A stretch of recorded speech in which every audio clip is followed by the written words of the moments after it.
الله وبركاته. إن الحمد لله نحمده ونستعينه ونستغفره ونعوذ بالله من شرور أنفسنا ومن سيئات أعمالنا من يهده الله فلا مضل له ومن يضلل فلا هادي له أشهد أن لا إله إلا الله وحده لا شريك له وأشهد أن محمدا عبده ورسوله أما بعد فإن خير الحديث كتاب الله وخير الهدي هدي محمد صلى الله عليه وسلم وشر الأمور صلى الله عليه وسلم وشر الأمور محدثاتها وكل محدثة بدعة وكل بدعة ضلالة وكل ضلالة في النار فقد قال الله تعالى في القرآن المجيد والفرقان الحميد فأعوذ بالله من الشيطان الرجيم بسم الله الرحمن الرحيم قل هو الله أحد اللہ الصمد لم یلد ولم یولد ولم یکن لہ کفوا احد. عزیز سامعان، آج اس نادیہ میں میری تقریر کا عنوان ہے من ربک. ہم یہاں کیا کر رہے ہیں؟ ہم یہاں سے کہاں جانے والے ہیں؟ یہ جو جاندار یہاں زندہ ہیں مرتے ہیں، یہ کیا ہے؟ ایک جیسا وقت روز آتا ہے اور گزر جاتا ہے. آج دنیا میں ہزاروں لاکھوں مذاہب آباد ہیں، لیکن جب رب کی تلاش میں اور زندگی کی حقیقت کو سمجھنے کے لیے کسی مذہب کا مطالعہ کیا جاتا ہے تو وہ ادھورا معلوم ہوتا ہے. تو آئیے آج ایک نظر اسلام پر ڈالتے ہیں کہ وہ رب کے بارے میں اور زندگی کی حقیقت کے بارے میں کیا کہتا ہے. ان سب باتوں کے درمیان مجھے ایمانداری سے یہ جاننا ہے کہ یہ جو وقت ہے بڑھتا رہتا ہے اور کبھی لوٹ کر نہیں آتا، یہ کیا ہے؟ یہاں انسان ہے، جیتے ہیں، مرتے ہیں، ایک خوشحال گھر بناتے ہیں اور ایسی ہی بہت سی جائیدادیں بناتے ہیں جو ایک دن کسی اور کی ہونے والی ہیں. اس سے پہلے کہ میری قبر بند ہو جائے مجھے یہ باتیں جاننا ہے، کیونکہ میں اپنی جان کے ساتھ کوئی جوا لینے کو تیار نہیں، نہ ہی میں اپنی جان کے ساتھ کوئی دھوکہ چاہتی ہوں. یہ سارے میری زندگی کے کچھ سوالات ہیں، میں ان کے جواب کی تلاش میں ہوں. ہم یہاں کیا کر رہے ہیں اور ہمارا مقصد حیات کیا ہے؟ ہم یہاں کیسے آئے؟ کس نے ہمیں اتنا صحیح سالم بنایا اور ہم مرنے کے بعد کہاں جانے والے ہیں؟ اور انہی سوالات کے درمیان ایک سوال یہ بھی ہے کہ کیا ہم خود بخود پیدا ہو گئے ہیں یا کسی نے ہماری تخلیق کی ہے؟ عزیز سامعین، کیونکہ یہ جو مخلوقات ہیں، یہ جو جاندار ہیں، یہ بے عیب اور بے مثال ہیں، اور انسان تو ایک اعلیٰ ذہانت کی پیداوار ہے. آج تک کوئی ایسا کیمرہ ایجاد نہیں ہوا جو انسانی آنکھ کا مقابلہ کر سکے، کوئی ایسا کمپیوٹر ایجاد نہیں ہوا جو انسانی دماغ کا مقابلہ کر سکے. عزیز سامعین، جو سائنسداں کہتے ہیں کہ یہ کائنات خود بخود پیدا ہو گئی ہے، تو یہ کیسے ممکن ہے؟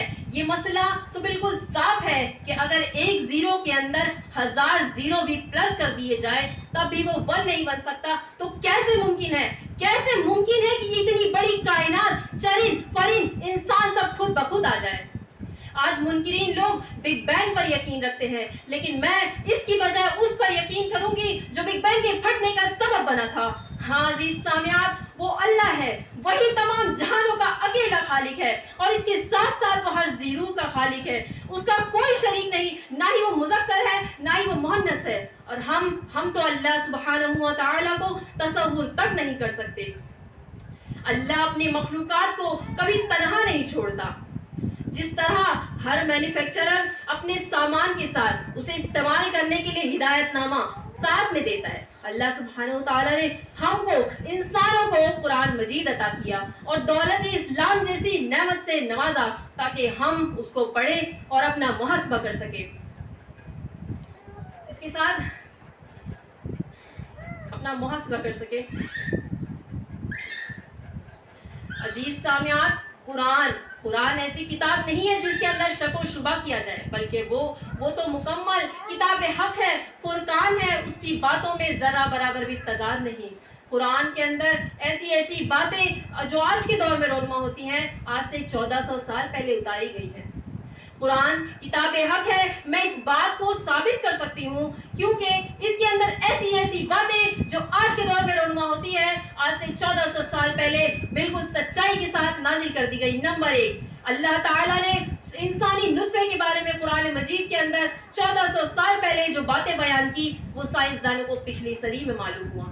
نمبر 2، اللہ سبحانہ وتعالیٰ نے سورہ نور کی آیت نمبر 45 میں اس بات کی خبر دی کہ ہم نے تمام جانداروں کو پانی سے پیدا کیا، اور اس بات کو سائنسداں ماننے پر آج مجبور ہو چکے ہیں. نمبر 3، سورہ نبا کی آیت نمبر 7 میں اللہ نے پہاڑوں کے بارے میں خبر دی کہ ہم نے پہاڑوں کو کھوٹے دار بنا کر زمین کے لیے مضبوطی کر دی۔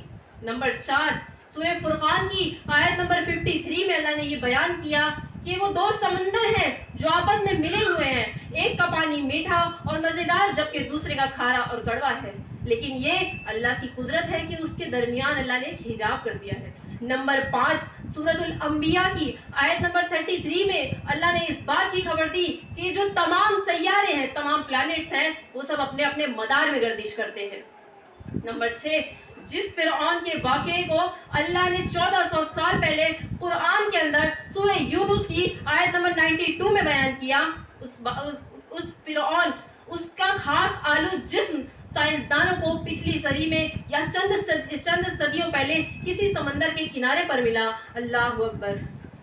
نمبر 7 اور ایک ایسا پانی جو آدمی کی پیٹھ اور اس کے درمیان سے نکلتا ہے، اس بات کی خبر اللہ نے سورہ طارق کی آیت نمبر 6 اور 7 میں بیان فرمایا۔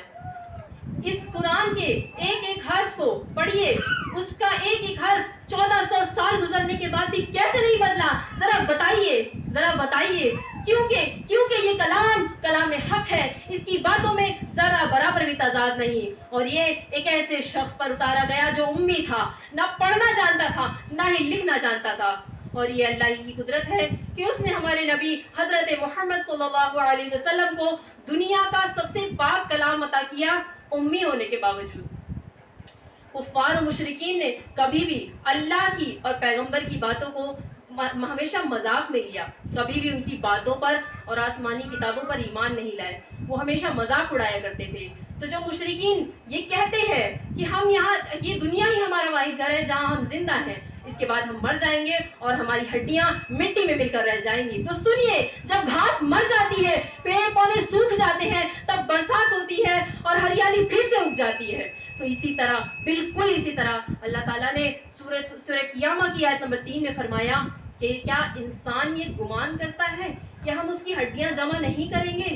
اور اسی طرح سورہ بقرہ کی آیت نمبر 28 میں بیان فرمایا کہ تم اللہ کے ساتھ کفر کرتے ہو، حالانکہ تم مردہ تھے، اس نے تمہیں زندہ کیا اور پھر وہ تمہیں موت دے گا اور پھر زندہ کرے گا اور اسی کی طرف لوٹ کر جانا ہے۔